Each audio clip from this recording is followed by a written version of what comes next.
Welcome to this edition of Head to Head. I'm your host, Cam McKinney, and this is episode number 301 of the podcast. And on this episode, I'm talking about the Cleveland Cavaliers and the Los Angeles Lakers. One of the best things about watching NBA basketball is watching players give clutch performances. And this past week, there were two of the best so far this season. The first comes from an unexpected place. Cavaliers guard Max Straus against the Dallas Mavericks went 7 for 10 from three-point range, including a 59-foot buzzer beater. The second performance comes from none other than LeBron James, who led a comeback against the Clippers, which saw him score 19 points in the fourth quarter. I want to use these performances as a launching pad to talk about the state of these two NBA teams, starting with the Cleveland Cavaliers. On paper, the Cavs have everything you need to win at the highest level. A top-tier talent in Donovan Mitchell,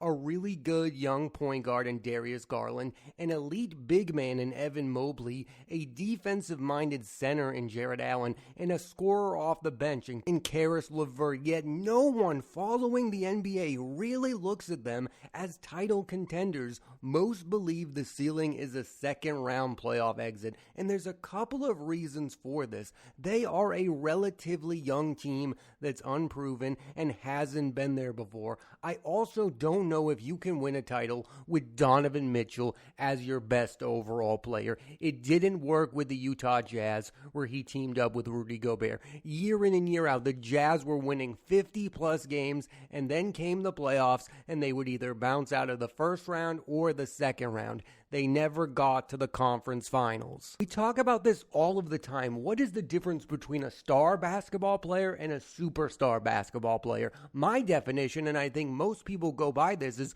once you lead your team to a conference finals, you become a superstar. Carmelo Anthony led the Denver Nuggets to the conference finals. That's when people really started to take him seriously as a superstar basketball player.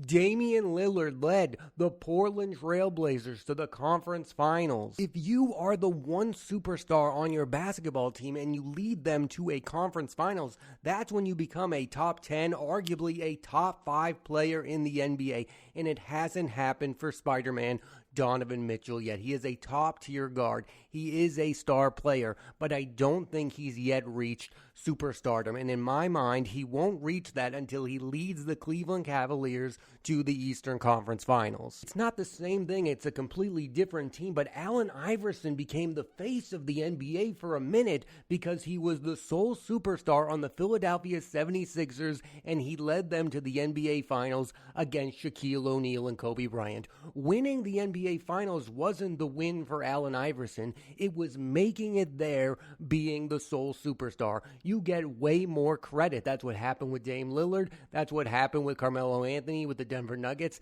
That's what happens when you are the number one star on your team, when you are the sole superstar. And that's what Donovan Mitchell is to the Cleveland Cavaliers. He is the sole superstar. If they make it to the Eastern Conference Finals, most people believe it will be because of Donovan Mitchell. And if he is the reason, he would make that top 10, top 5 list. And don't even get me started if you win the NBA championship as the lone superstar on the team. I mean, looking back at it, Dirk beating the superstar-studded Miami Heat as the number one star on the Dallas Mavericks, that cemented Dirk Nowitzki as an all-time basketball player. He was already a Hall of Famer, but that is the biggest victory in Dirk's career, is that he took out LeBron, Chris Bosh, and Dwayne Wade. Yes, he got help, but he was the number one star on that team. Kobe is a great example of this. Kobe wasn't getting a lot of credit for their early titles in LA because he was playing with Shaquille O'Neal,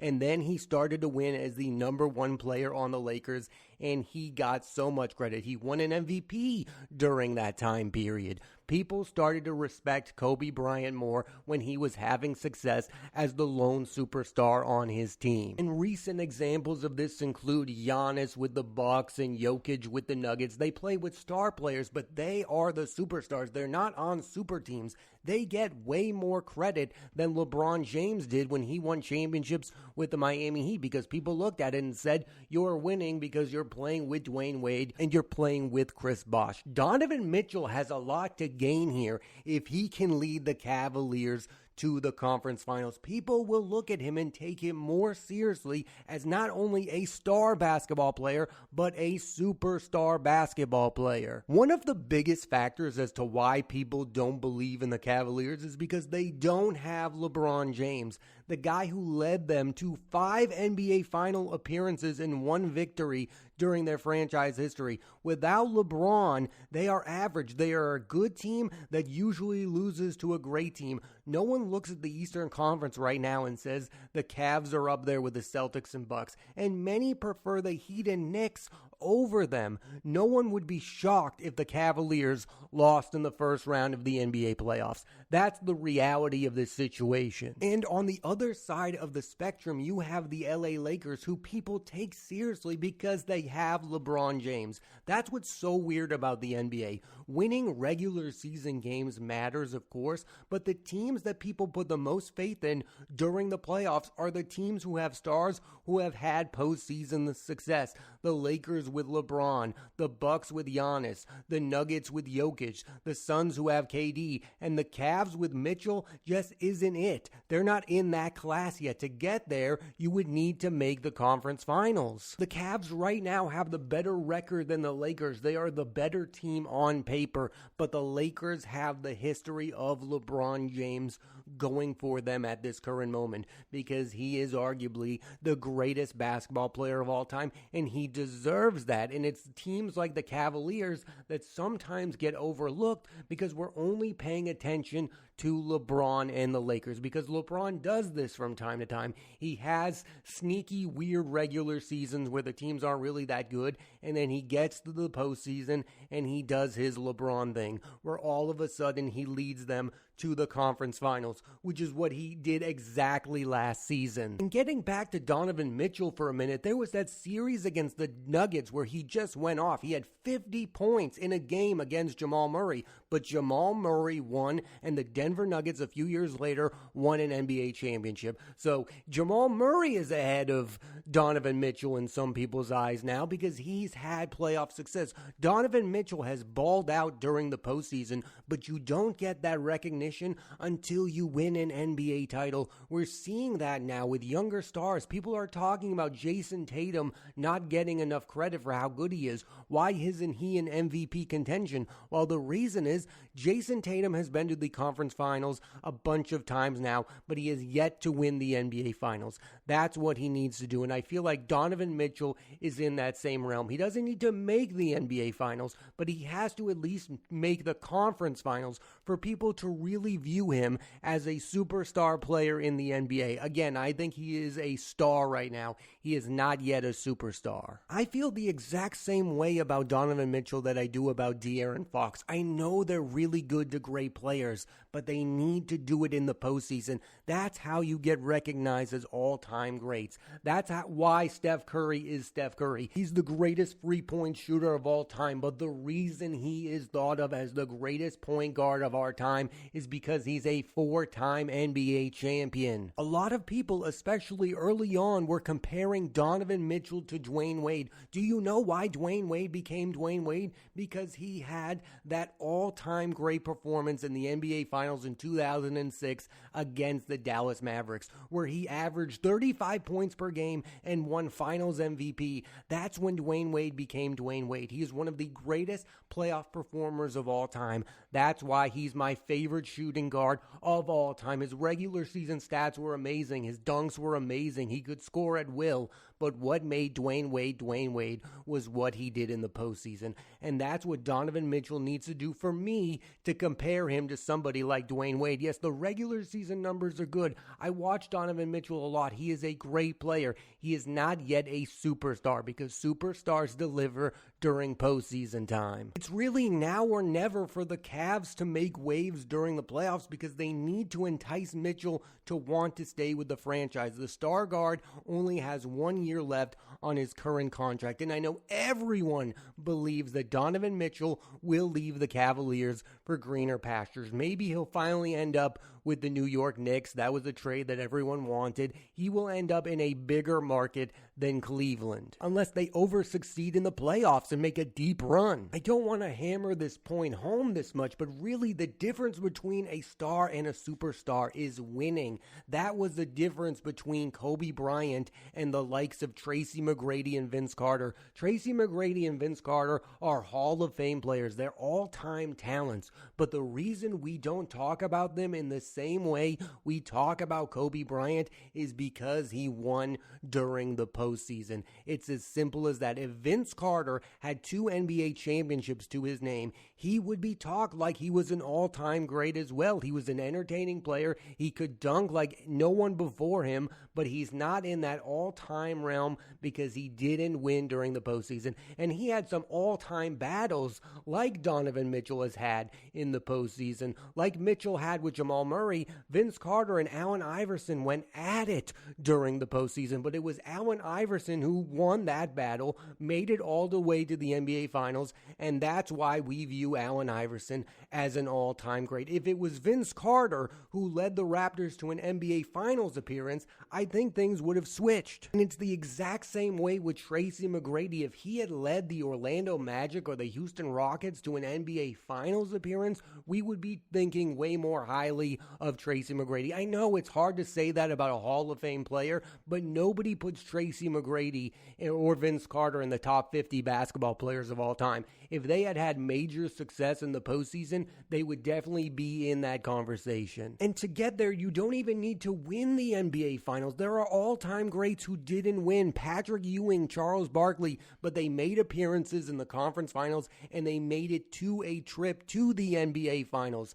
That's what Donovan Mitchell needs to do. John Stockton and Karl Malone didn't win, but they made it to the NBA Finals and they are regarded as all-time great basketball players. Yes, winning really cements your legacy, but just being there, getting that deep with a smaller market team like the Cleveland Cavaliers would really put Donovan Mitchell on the map. Kevin Durant, for instance, really became KD when he led the OKC Thunder to the NBA Finals against the Miami Heat. Yes, he had help from James Harden and Russell Westbrook, but he was the star player on that team, and he got all of the credit for leading them there. Getting back to the Lakers for a minute, the reason that they're really interesting is because things could go either way for the Lakers. You could see them be bounced out of the play-in tournament, or you could see them again make it to the Western Conference Finals. And a part of that has to do with, I don't love the West right now. The West is led by the Timberwolves,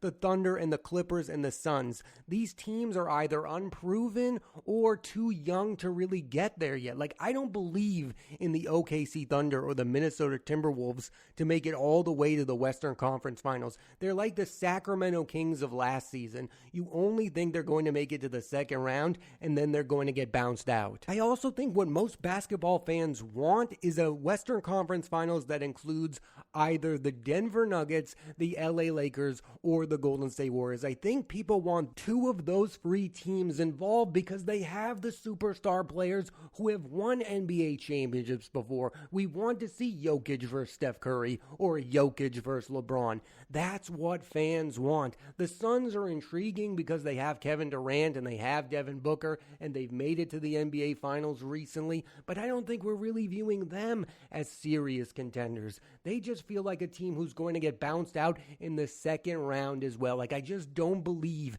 in the other teams in the Western Conference, and that's why people put their faith in these teams like the Warriors, who are starting to really get going, especially on the road. They're like 8-1 in their last 9 road games. Also, it would just be wildly insane to pick Anthony Edwards over LeBron James, Nikola Jokic, or Steph Curry at this point in time. Yes, Anthony Edwards is a rising star. Shai Gilgeous-Alexander is a rising star. But you're not going to pick those guys to beat LeBron James in the playoffs, to beat Nikola Jokic in the playoffs, to beat Steph Curry in the playoffs. The Sacramento Kings last season, a young team on the rise, lost to the more experienced Golden State Warriors because the Warriors have Steph, they have Klay, they have Draymond, they have Steve Kerr. They've been there before. That's what makes them the safe choice. That's what makes the LA Lakers the safe choice, is that they have LeBron James, they have Anthony Davis. because they have all of the experience of those two players. And I know what Clipper fans are going to say, oh, well, we have Kawhi Leonard. You also have Paul George, who has fallen short in the postseason consistently. The Clippers are a team I need to see to believe. They have James Harden and Paul George. How many other superstars have failed us so many times in the postseason? I can't put my faith in them. Again, I would love it. I would love redemption for both of those guys, but I'm not going to put money on that trio making it all the way to the NBA Finals. I would enjoy it, though, because I think those three guys do deserve redemption. Paul George, Russell Westbrook, you can add him in there as well, and James Harden. But that Lakers-Clippers game showed you that LeBron James still has the edge over those guys. He's LeBron. You don't pick against him. Even when the Clippers have a lead, LeBron James will have a magical fourth quarter and lead the Lakers to victory. And in the Eastern Conference, let's say the Cavaliers go up against the Miami Heat in the first round of the playoffs. Everyone is going to pick the Miami Heat because Jimmy Butler has been to the NBA Finals twice with the Miami Heat. Everyone is going to put their faith in Jimmy Butler, and I believe that's deserved because Jimmy Butler has done something that Donovan Mitchell has not yet done.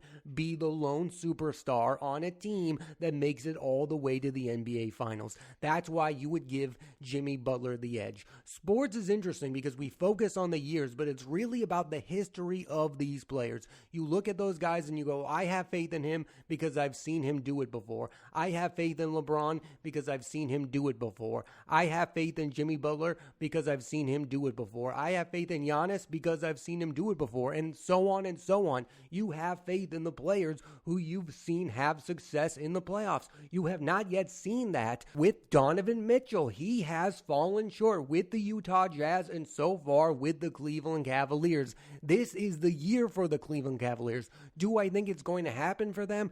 Absolutely not. I'm one of those people who believe their ceiling is a second round exit in the playoffs because the Bucks are there, the Celtics are there. If Embiid comes back, the 76ers are there over them. And I hate to be that guy, but if Donovan Mitchell fails with this Cleveland Cavalier team, I would not want to sign him to a supermax and make him the best player on my team. I would want him to be a number 2 on a really good team. That's how I would view Donovan Mitchell moving forward. If he can't win with this Cleveland Cavaliers team, which is stacked on paper, then I can't have you being the best player on my team. Like it would be insane if Donovan Mitchell loses in the first round with the Cavaliers and then the New York Knicks try to trade for him. That would not make sense to me. Yes, he'd have Jalen Brunson, maybe he'd have Julius Randle. If you could keep those three together, then I would do that. But I don't see a world where those three can coexist. They would probably have to get rid of Julius Randle. And I like the idea of Mitchell and Brunson,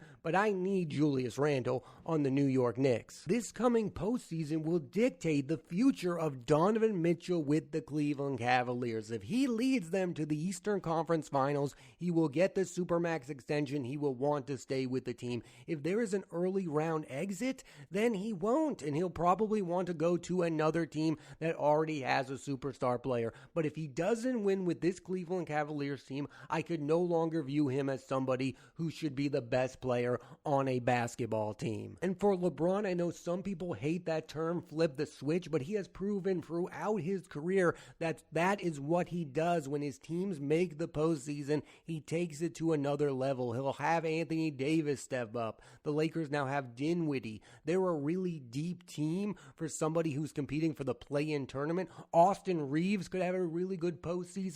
You could really see the Lakers making it to the Western Conference Finals, and I don't feel that same way about the Cavaliers in the East. And I find these two teams so interesting to talk about, not only because of their shared history with LeBron, but because where they're at right now, the Cavaliers are clearly a better regular season team than the LA Lakers. But what the Lakers have is LeBron, and because of that, people believe in them come postseason time way more than they believe in the Donovan Mitchell-led Cleveland Cavaliers. And the only way that changes is if Mitchell and the Cavs really ball out this postseason. I'm rooting for it. I want the NBA to have another superstar player in Donovan Mitchell. In my view, he hasn't reached that level yet, and maybe he never will. It's now or never for Donovan Mitchell in the Cleveland Cavaliers. I'll end on this. Mitchell has a real chance to be thought of as the second best Cavalier of all time